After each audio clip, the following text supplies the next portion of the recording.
بسم اللہ الرحمن الرحیم۔ بسم اللہ الرحمن الرحیم۔ السلام علیکم ورحمۃ اللہ وبرکاتہ۔ عزیز طلبہ، امید ہے آپ تمام احباب خیر و عافیت سے ہوں گے۔ آج مسند امام اعظم کا سبق نمبر 179 ہے، اور اس سبق کے اندر ہم مجسمہ کی حرمت اور عورت کے ذبیحے کا کیا حکم ہے، ان دونوں کی تفصیل پڑھیں گے۔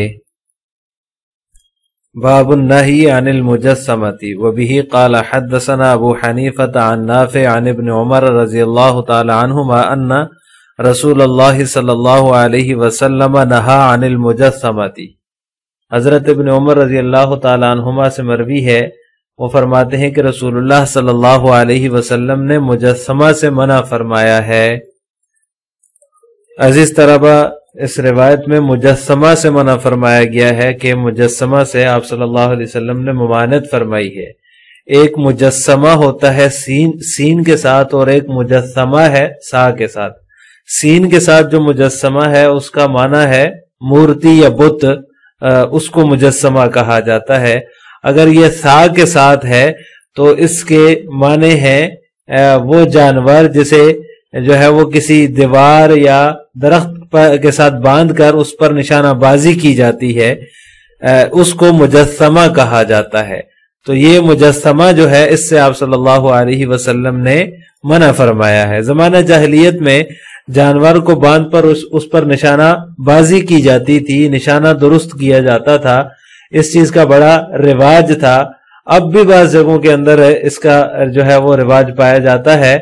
آپ صلی اللہ علیہ وسلم نے سب سے پہلے اس ظالمانہ طریقے کی روک تھام فرمائی، اس کی ممانعت فرمائی، اور اس طرح جس جانور پر نشانہ درست کیا جائے اور وہ نشانہ لگنے سے، تیر کا جو ہے وہ یا پھر نیزے کا نشانہ لگنے سے، کسی بھی چیز کا نشانہ لگنے سے وہ جانور مر جاتا ہے، تو اس کو کھانے کی بھی ممانعت فرمائی۔ اس وجہ سے ممانعت فرمائی تاکہ نشانہ صحیح کرنے والوں کو اس بات کا احساس ہو کہ جانور اللہ کے نام پر قربان کرنے کے لیے ہوتا ہے، نشانہ بازی کے لیے نہیں ہوتا۔ یعنی جس جانور پر تم جو ہے وہ نشانہ بازی کر رہے ہو، تو یہ ایک ظالمانہ طریقہ ہے۔ وہ تو اللہ کے نام پر قربان کرنے کے لیے ہوتا ہے، نشانہ درست کرنے کے لیے تو اور بے شمار چیزیں ہیں، بے جان چیزیں ہیں جن پر جو ہے وہ نشانہ بازی کی جا سکتی ہے، اپنا نشانہ درست کیا جا سکتا ہے تاکہ کوئی نقصان بھی نہ ہو اور مقصد بھی حاصل ہو جائے۔ تو لہٰذا جانور کے اوپر نشانہ بازی کرنا، اس کو باندھ کر، یہ سراسر ظالمانہ طریقہ ہے۔ اس کی آپ صلی اللہ علیہ وسلم نے روک تھام فرمائی ہے اور اس کی ممانعت فرمائی ہے، اور اس جانور کو جو ہے وہ حرام قرار دیا ہے، کھانے سے منع فرمایا ہے۔ بیان حکم الذبح بالحجر وغیرہ وبہ قال حدثنا ابو حنیفۃ عن نافع عن ابن عمر رضی اللہ تعالی عنہما ان کعب بن مالک اتى النبی صلی اللہ علیہ وسلم فقال یا رسول اللہ ان غنیمۃ كانت لها راعیۃ فخافت على شاة منها الموت فذبحتها بمروۃ فامرها النبی صلی اللہ علیہ وسلم باکلها۔ حضرت ابن عمر رضی اللہ تعالیٰ عنہما سے مروی ہے کہ ایک مرتبہ کعب بن مالک رضی اللہ تعالیٰ عنہ نبی کریم صلی اللہ علیہ وسلم کی خدمت میں حاضر ہوئے اور عرض کیا، یا رسول اللہ ان غنیمۃ کانت لها راعیۃ، ایک باندی بکریوں کا ریوڑ چرا رہی تھی کہ فخافت علی شاة منها الموت، اسے ایک بکری کے مر جانے کا اندیشہ ہوا، خوف ہوا، فذبحتها، تو اس نے اسے پتھر کے ساتھ ذبح کر دیا، فامرها النبی صلی اللہ علیہ وسلم باکلها، آپ صلی اللہ علیہ وسلم نے اس کو کھانے کا حکم دیا، اس کو کھانے کی اجازت دے دی۔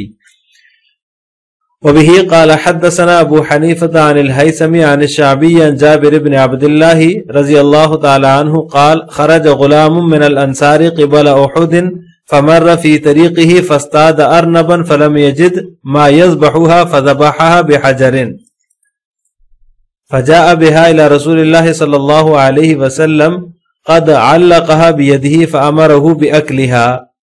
وفي روايه ان رجلا اصاب ارنبین فذبحهما بمروة یعنی الحجر فامره النبی صلی اللہ علیہ وسلم باکلها. وفي رواية أصاب رجل من بني سلمة أرنبا بأحد فلم يجد سكينا فذبحها بحجر فأمره النبي صلى الله عليه وسلم بأكلها.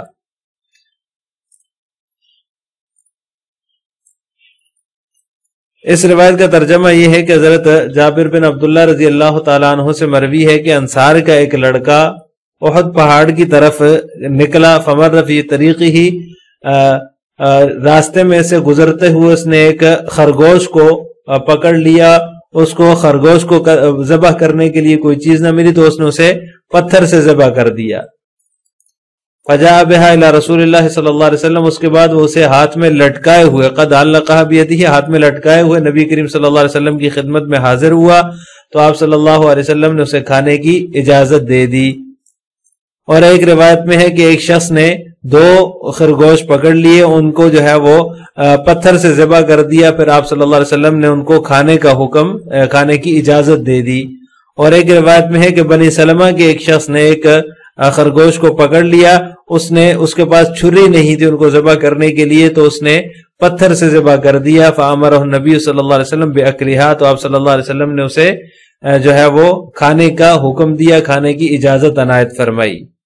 بیان حکم ذبیحۃ المرأۃ وبہ قال حدثنا ابو حنیفۃ عن حماد عن ابراہیم عن علقمۃ عن ابن مسعود رضی اللہ تعالی عنہ قال ان رسول اللہ صلی اللہ علیہ وسلم اکل من ذبیحۃ امرأۃ ونہا عن قتل المرأۃ. حضرت ابن مسعود رضی اللہ تعالی عنہ سے مروی ہے، وہ فرماتے ہیں کہ نبی کریم صلی اللہ علیہ وسلم نے عورت کے ہاتھ کا ذبیحہ کھایا ہے اور عورت کو قتل کرنے سے منع فرمایا ہے.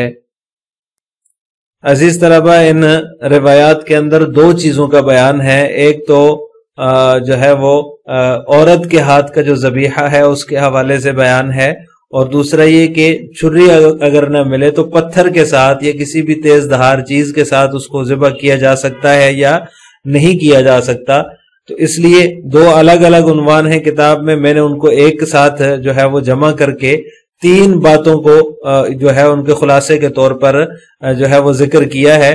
ان 3 باتوں میں سے سب سے پہلی بات یہ ہے کہ ذبیحہ کے حلال ہونے کے لیے مرد کے ساتھ یہ ذبیحہ کا حلال ہونا مشروط نہیں ہے، بلکہ اگر کوئی سمجھدار لڑکا یا غلام یا عورت کوئی بھی ذبح کر لے تو اس کے حلال ہونے میں کوئی شک نہیں ہے. جیسا کہ پہلی روایت میں ایک باندی کا ذکر ہے کہ وہ بکریاں چرا رہی تھی اور ایک بکری پر اس کو جو ہے وہ اس کے مرنے کا اندیشہ ہوا تو اس نے اس کو ذبح کر لیا. تو یہاں پر باندی کا ذکر ہے. اس کے بعد ایک انصار کے ایک لڑکے کا ذکر ہے کہ وہ جو ہے وہ دوسری روایت کے اندر ہے کہ اس کو جو ہے وہ خرگوش اس نے پکڑ لیا، ذبح کرنے کے لیے کوئی چھری وغیرہ نہیں تھی تو اس نے جو ہے پتھر سے ذبح کر دیا اس کو. تو آپ صلی اللہ علیہ وسلم کی خدمت میں حاضر ہوا اور اس کے ہاتھ میں لٹکا ہوا تھا خرگوش، تو آپ صلی اللہ علیہ وسلم نے اسے کھانے کی اجازت عنایت فرمائی. تو لہٰذا ذبیحہ کے حلال ہونے کے لیے مرد کے ساتھ اس کا مشروط ہونا ضروری نہیں ہے، بلکہ اگر کوئی سمجھدار لڑکا یا عورت بھی ذبح کر لے تو اس کے حلال ہونے میں کسی قسم کا شک و شبہ نہیں ہے. دوسری چیز یہ ہے کہ انہوں نے جو ذبح کیا ہے وہ چھری کے ساتھ ذبح نہیں کیا، بلکہ جو ہے وہ تیز دھار پتھر کے ساتھ جو ہے وہ ذبح کیا ہے. تو لہٰذا جانور کے ذبح کرنے کے لیے چھری کا ہونا ضروری نہیں ہے، بلکہ کسی بھی تیز دھاری دار چیز سے جو ہے وہ ذبح کیا جا سکتا ہے، جانور کو جو ہے وہ حلال کیا جا سکتا ہے، جس سے ایک دم جانور جو ہے وہ ذبح ہو جائے اور اس کا خون بہنا شروع ہو جائے، چاہے وہ پتھر ہی کیوں نہ ہو. تو لہٰذا چھری کا ہونا ضروری نہیں ہے. دوسری بات ان روایات سے یہ معلوم ہوتی ہے. تیسری بات یہ معلوم ہوتی ہے کہ اگر کوئی جانور اس حالت کو پہنچ جائے کہ اس کے مرنے کا اندیشہ ہو، وہ مرنے کے قریب ہو، تو اسے ذبح کر کے اپنے استعمال میں لایا جا سکتا ہے. یعنی کہ اگر کوئی جانور بیمار ہے، وہ ٹھیک نہیں ہو رہا، وہ آخری مراحل میں ہے، موت کے قریب ہے، گر گیا ہے تو اس کو ذبح کر کے اپنے استعمال میں لایا جا سکتا ہے، جیسا کہ پہلی روایت میں جو آپ کے سامنے گزری ہے اس میں اس بات کا ذکر ہے کہ اس باندی کو جب اندیشہ ہوا کہ یہ بکری مرنے والی ہے تو اس نے جو ہے اس کو ذبح کر لیا، تو لہٰذا ایسے جانور کو ذبح کر کے اپنے استعمال میں لایا جا سکتا ہے۔ لیکن اگر جانور مر جاتا ہے تو مرے ہوئے جانور کا استعمال حرام ہے۔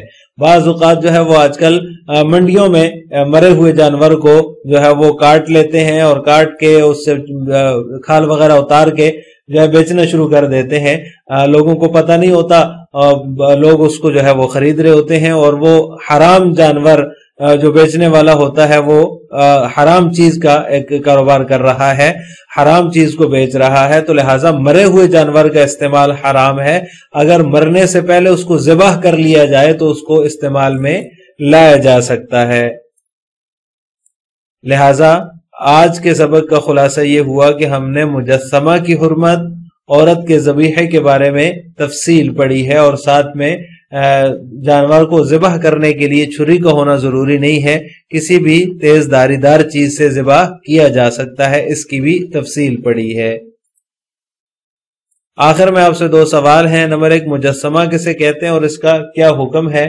نمبر 2، دھاری دار پتھر سے جانور کو ذبح کرنا جائز ہے یا نہیں؟ اور عورت کے ذبیحے کا کیا حکم ہے؟ ان سوالات کے جوابات آپ نے کمنٹ باکس میں دینے ہیں۔ السلام علیکم ورحمۃ اللہ وبرکاتہ۔